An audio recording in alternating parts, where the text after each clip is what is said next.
rubric, you'll see there is a summation paper that is worth 20 of the points. It is in MLA style. It's an informational paper, so it's not like the argumentative papers we've written or those type of works. You'll follow through, and each one of the underlined sources in the summation paper rubric are basically a paragraph. So the first thing it says is a summation of process. So your first paragraph will open the paper with a discussion of what you knew in advance before you started writing this.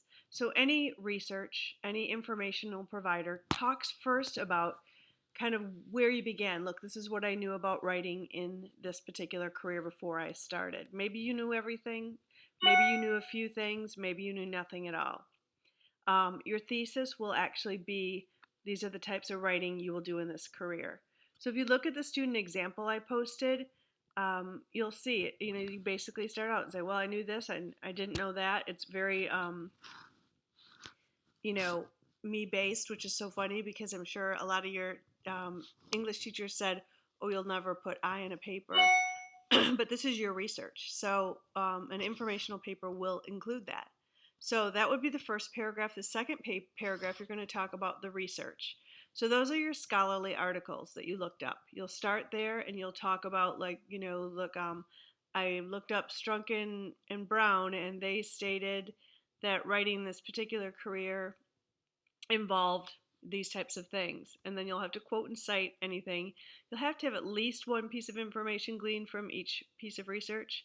So that's what you're looking for. And yes, you can change. If you posted in last week's forum 2 scholarly articles that you don't need them anymore, or you don't need one of them and you want to change them, or I gave you feedback and said, don't do 2 on the same thing, you can go ahead and change those before it's due.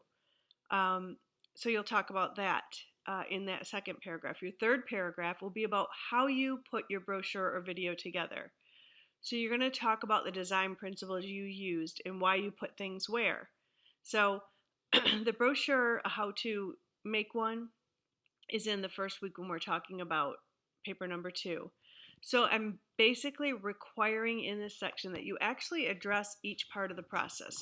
So how did you use contrast in this paper? I contrasted the large font with each title of a glossary of terms with a smaller font with the definition.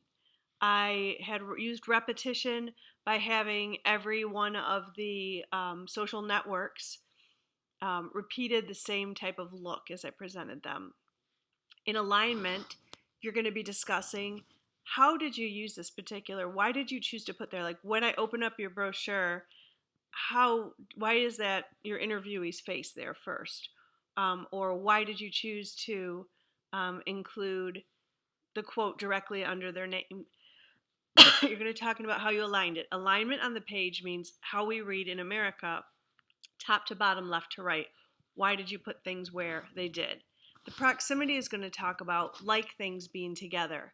So in a brochure, you're not going to say, well, here's the social networks, and then they're scattered throughout the whole entire brochure randomly so people don't even know what they are. So you're going to have to talk about color. Why did you use this particular color? Why did you use a bold font for this? Why did you use this type of font? So if you want to zoom down on the rubric, the second part, which is worth 40 points, your brochure, tells you what has to go on the brochure. So what you have to put on the brochure is, your title of what kind of writing it is, your name, an icon. So that's going to be a picture that's representative of your career. So you can go on Google Images, and that's fine to use that, whatever works for you. Then you're going to write a small, quick, precise summary of writing in the career. What kind of writing? So this is like a brochure that you're giving to a student or someone who's thinking of switching to this career, and they want to know what kind of writing they're going to have to do. So you need a picture of your interviewee, so you can ask them to send it to you. You can get it off of Google by Googling their names if you need to, and put their name on there, and then you'll have to somehow let us know who it is and what it makes them compelling. And then you'll have to have a direct quote from your interview on the brochure, something they're saying about writing that you felt was the best helpful quote that they gave you. You'll also have to have a quote directly from your secondary source. So your secondary source are those scholarly sources we looked up. You'll have to have an additional image. So somewhere on there, whether it's clip art or what you think is going to be best serving you for writing in that career, you'll have to include that. You'll have to include your 5 online sources. So those are the sources you looked at, the social networks. And the direction, it says 5 online resources with direction, means that you need to say, this is how this will be a useful online resource. And then you need your 5 vocabulary words defined on there as well. So you might be like, this is the kind of writing you might see in this career. So that's the career document, and you'll talk about how you designed it, how you put it together, because a lot of this lesson too is about code switching. So you're switching from, hey, I can write a paper about writing in the field, but I can also use that same information and create a visual document that works in the same manner. The next paragraph, so you're at 1, 2, 3, you're in the 4th paragraph, is the interview. In there, you do not copy and paste your interview. That will lose you a lot of points. What you want to do is talk about your interview with a couple of transcripts. So this is who I interviewed, this is why I interviewed them, these were some of the questions I asked and the answers I got. You're talking about your interview, that section. The last paragraph is a reflection paragraph in which I do not want you to number it. The entire paper should be in MLA style. So you want to just answer these questions. She'll talk about describe your writing process. So, you looked at the rubric and you started drafting an outline of what you wanted to do. How often did you edit it? So when you're talking about editing, I want you to talk about your peer review, as well as if you had a conference with me, if you chose to meet with me, if I gave you feedback that made you change. Or it might be like, I had peer review and met with Professor Rivard and nothing, I didn't change anything, I had it all together. Any editing you did, collaborating, would be if you went to the Writing Center and had them help you with anything. So that's the first part of the reflection paragraph. And then you'll talk about the research process. Basically, how did you find those sources? Was it difficult to find sources about writing in your career? Did you find them right away? Did you evaluate a couple and it took you a while to decide which one was going to be most helpful? And then how did you integrate them into your research?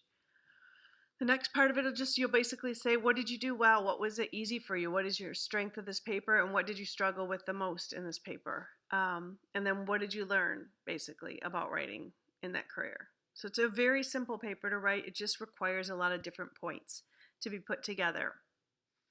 So that rough draft is going to be due on Friday, October 30th. And then the final paper for peer review is due on Sunday, November 1st. So you'll turn that in on November 1st, and then the next week you and I will be meeting to talk about your paper. So another thing that you have to do this week that is on the due date is to post your interview questions and answers. And I also included in this week's What is Due section how to cite a personal interview in MLA. So go ahead and take a look at that too. So this week what you have due again is your interview questions and answers. Just really I'm getting them together for you because you need them for your portfolio, and you need to post your rough draft. For your rough draft, for a complete rough draft for peer review, I am looking at everything, like post as much as you possibly have. Put in your vocab terms, put in your online communities. First you list them, and if you look at the student example that I posted, there's one in the first week, and I'll post another one this week so you get an idea of a couple different ways people did it. Include all of the things that are in the portfolio, and then your summation paper and your brochure or video. So it's a busy week, I know, but this is the hardest, biggest job for this semester, really, getting this paper together, and it is worth the most amount of points.